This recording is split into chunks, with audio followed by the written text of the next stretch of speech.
আজকে আমরা এসেছি ঢাকার অন্যতম আকর্ষণীয় ভ্রমণ স্থান বাংলাদেশ বিমান বাহিনীর জাদুঘরে। এখানে রয়েছে বাংলাদেশ বিমান বাহিনীর ইতিহাস, বাস্তব যুদ্ধ বিমান, হেলিকপ্টার এবং এমন অনেক প্রদর্শনী, যা কাছ থেকে দেখার অভিজ্ঞতা সত্যি অসাধারণ। আজকের ভিডিওতে আমরা পুরো জাদুঘর ঘুরে দেখব, জানবো কি কি রয়েছে, কিভাবে আসবেন এবং ভ্রমণের কিছু দরকারি তথ্যও শেয়ার করব। তাহলে আর দেরি নয়, চলুন শুরু করি আজকের ভ্রমণ গল্প।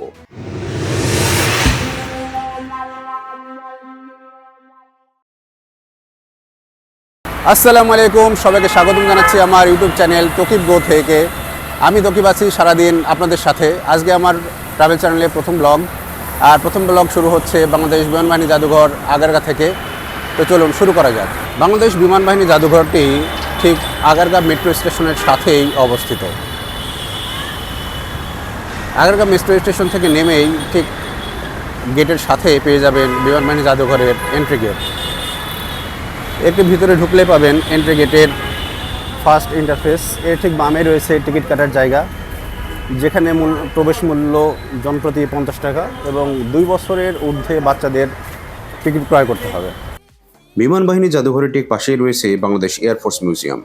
যদিও এয়ারফোর্স মিউজিয়াম এবং বিমান বাহিনী জাদুঘর এর টিকিট মূল্য ভিন্ন, তবে আপনি ইচ্ছা করলেই এয়ারফোর্স মিউজিয়ামের গেট দিয়েও 50 টাকা টিকিট কেটে বাংলাদেশ বিমান বাহিনীতে প্রবেশ করতে পারবেন। আচ্ছা, এটার প্রবেশ মূল্য হচ্ছে মাত্র 50 টাকা এবং 2 বছরের ঊর্ধ্বে বাচ্চাদের টিকিট লাগবে।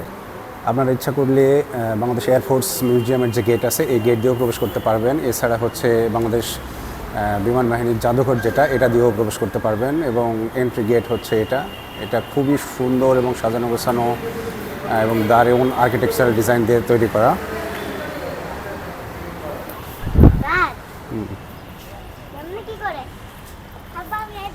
মানে খুবই সুন্দর একটা সাজানো গোছানো পার্ক হচ্ছে বাংলাদেশ এয়ারফোর্স মিউজিয়াম। এর ঠিক পাশে আছে বিমান বাহিনী জাদুঘর।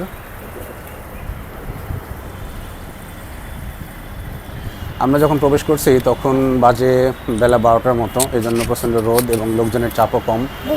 তবে বেলা বাড়ার সঙ্গে সঙ্গে প্রচুর পরিমাণ ভিজিটর এই পার্কে প্রবেশ করে এবং এটি ঢাকার একেবারে প্রাণকেন্দ্রে অবস্থিত হওয়ার কারণে বিকেলবেলা, বিশেষ করে বিকেলের দিকে প্রচুর পরিমাণ দর্শনার্থী এই পার্কে আসে এবং প্রকৃতি এনজয় করে। কারণ ঢাকা শহরে এই ব্যস্ততম শহরে সেরকম খোলামেলা সুন্দর পরিবেশ পাওয়া যায় না। সেই হিসেবে ঢাকার একেবারে প্রান্তে অবস্থিত বাংলাদেশ এয়ারফোর্স মিউজিয়াম খুবই সুন্দর সাজানো গোছানো এবং বিশেষ করে সিকিউরিটি সম্বলিত একটি জায়গা, যেখানে আপনার সিকিউরিটির কোনো সমস্যা হবে না। পরিবার নিয়ে আসলে ফ্যামিলি, ফ্রেন্ড সার্কেল সবাই এখানে খুব সুন্দর করে এসে ঘুরতে পারবেন, এনজয় করতে পারবেন, সময় কাটাতে পারবেন। বিশেষ করে যাদের বাচ্চা আছে তারাও এখানে খুবই সুন্দরভাবে সময় কাটাতে পারবেন, কারণ বাচ্চাদের জন্য যথেষ্ট অনেকগুলো এন্টারটেনমেন্টের ব্যবস্থা এখানে করা হয়েছে, যেগুলো আসলে উপভোগের দারুণ একটা জায়গা হচ্ছে বাংলাদেশ এয়ারফোর্স মিউজিয়াম। আমি এখন আছি একটি সুন্দর ওয়াটারফলের সামনে। এই ওয়াটারফলটা মূলত ছুটির দিনে অথবা বিকেলের সময়, বেশিরভাগ সময় এটা চালু করা হয়, কারণ যখন দর্শনার্থী অনেক বেশি হয় তখনই মূলত ওয়াটারফলটা চালু করা হয়। এছাড়া অন্যান্য সময় বন্ধ হয়ে থাকে। খুব কাছ থেকে রাডার দেখার স্বপ্ন পূরণ হবে এখানে। P-35 মডেলের এই রাডারটি 1974 সালে বাংলাদেশ বিমান বাহিনী ঘাঁটি বাসারের 72 নম্বর স্কোয়াড্রনে সংযোজিত হয়। এই রাডারটি দ্বারা যে কোনো বিমান সর্বোচ্চ 370 কিলোমিটার পর্যন্ত পর্যবেক্ষণ করা সম্ভব ছিল। আমার পিছনে যে হেলিকপ্টারটি দেখতে পাচ্ছেন এটি হচ্ছে MI-8 মডেলের একটি হেলিকপ্টার। এটি 1972 সালে বাংলাদেশ বিমান বাহিনীতে সংযোজিত হয়েছিল এবং এটি সর্বশেষ 1997 সাল পর্যন্ত এটি ব্যবহৃত হয়। এছাড়াও এই পার্কে বিভিন্ন ধরনের বিভিন্ন সময়কালীন বিভিন্ন বিমান এখানে সংযোজিত আছে। আপনারা আসলে এগুলো সব ডিটেলস দেখতে পারবেন।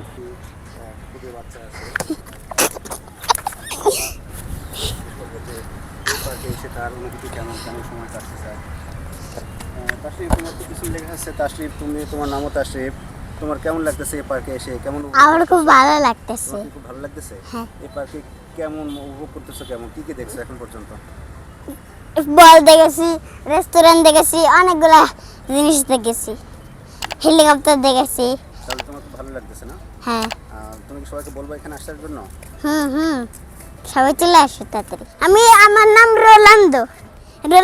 যদি পিছে লেখা থাকে। রাশিয়ার তৈরি এই বিমানটি বাংলাদেশ বিমান বাহিনীতে 1973 সালে পলাকা নামে সংযোজিত হয়। বিমানটি সরকারিভাবে মহামান্য রাষ্ট্রপতি ও মহামান্য প্রধানমন্ত্রী ব্যবহার করতেন। বিমানটির ওজন ছিল 13.3 টন এবং বিমানটি একসাথে 44 জন যাত্রী নিয়ে 27,600 ফুট উচ্চতায় উঠতে পারত। এটা হচ্ছে ভালোই P-37 পরিমাণ। ট্রেনার এয়ারক্রাফট, যেটা মূলত প্রশিক্ষণের কাজে তৎকালীন সময় ব্যবহার করছে।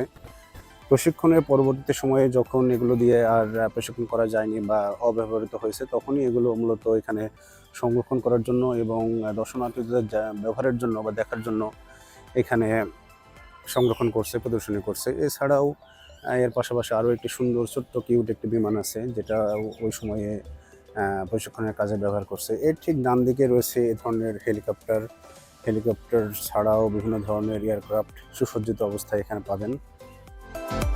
প্রশিক্ষণ বিমানগুলো দেখতে ছোট্ট হলেও এই ছোট্ট বিমানেই প্রশিক্ষণ নিয়েছেন তৎকালীন বাঘা বাঘা সব পাইলট।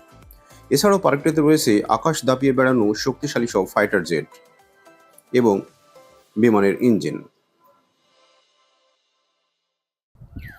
আমার পিছনে যে অংশটি দেখা যাচ্ছে এটির ডান পাশে হচ্ছে বিভিন্ন ধরনের জেট বিমান এবং প্রশিক্ষণ বিমানের প্রদর্শনী রয়েছে, এবং ঠিক বামে যে দিকে আছে এটা হচ্ছে মূলত হেলিকপ্টার প্রদর্শনী আর একটি অংশ, যেখানে বিভিন্ন ধরনের হেলিকপ্টার প্রদর্শনী করা হয়েছে। এবং যারা জেট বিমান দেখতে ইচ্ছুক বা জেট বিমান দেখতে পছন্দ করেন তাদের জন্য এই অংশটি রাখা হয়েছে, এবং খুবই সুন্দর সাজানো গোছানো একটি অংশ হচ্ছে এই জেট বিমানের অংশ, যেটাতে খুবই সুন্দর সুন্দর বিমান বিভিন্নভাবে প্রদর্শন করা হয়েছে। এবং সেই সমস্ত বিমানের বিভিন্ন সময়ে কোন কোন সময় ব্যবহার করা হয়েছে, প্লাস বিমানের সংক্ষিপ্ত ইতিহাস, এই ধরনের বিমান দিয়ে কতটুকু কাজ করা যায় বা কী ধরনের কাজ করা যায়, কোন কোন ক্ষেত্রে কাজে লাগানো যায়, সেগুলোর একটি সংক্ষিপ্ত ইতিহাস তুলে ধরা হয়েছে।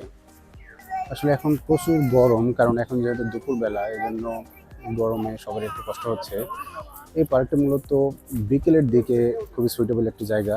বিকেলের দিকে আসলে আপনারা খুবই আরাম পাবেন এবং ঘুরতে অনেক মজা পাবেন। এছাড়াও ক্যান্টিন রয়েছে, বসার জায়গা রয়েছে, যার কারণে এই পার্কটি শহরের মানুষের জন্য অত্যাধিক পছন্দের। বিমান প্রদর্শনীর দেখা শেষ করে আমরা যাচ্ছি বাচ্চাদের জন্য বিশেষভাবে তৈরি এই প্লে স্টেশনে। বিশাল একটি এলাকা জুড়ে রয়েছে বাচ্চাদের আনন্দ উপভোগ করার জন্য সুন্দর সুন্দর সব রাইড। বাচ্চাদের প্লেগ্রাউন্ডগুলো খুবই সুন্দর, বিভিন্ন দারুণ দারুণ অ্যাক্টিভিটিস রয়েছে। আসলে আমাদের যে জায়গাটা দেখা যাচ্ছে এটা নতুন করে তৈরি করা একটি খুব সুন্দর একটি জায়গা, যার ভিতরে একটি বিমান আছে এবং বিমানের ভিতরে রেস্টুরেন্ট আছে, যেটি নতুন আকর্ষণ দর্শনার্থীদের জন্য। যদিও আমি এখন পর্যন্ত যাইনি, যদি এরপরে যাই অবশ্যই আপনাদেরকে দেখাবো ইনশাল্লাহ। যারা আসবেন তারা যদি ইচ্ছা পোষণ করেন তাহলে এই বিমানের ভিতরে যে রেস্টুরেন্টে অবস্থিত তা দেখতে পারেন এবং এর খাবারের স্বাদ উপভোগ করতে পারেন।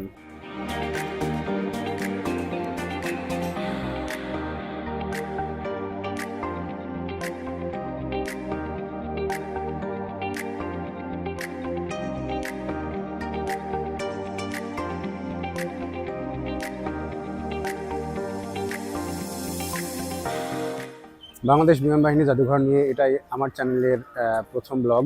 যদি ভালো লাগে অবশ্যই ভিডিওটি লাইক, শেয়ার এবং কমেন্টস করবেন, এবং অবশ্যই আমার চ্যানেলটি সাবস্ক্রাইব করে পাশে থাকবেন, যেন পরবর্তীতে আমি আরও সুন্দর সুন্দর ব্লগ নিয়ে আপনাদের সামনে হাজির হতে পারি। ইনশাল্লাহ দেখা হবে পরবর্তীভাবে। আল্লাহ হাফেজ।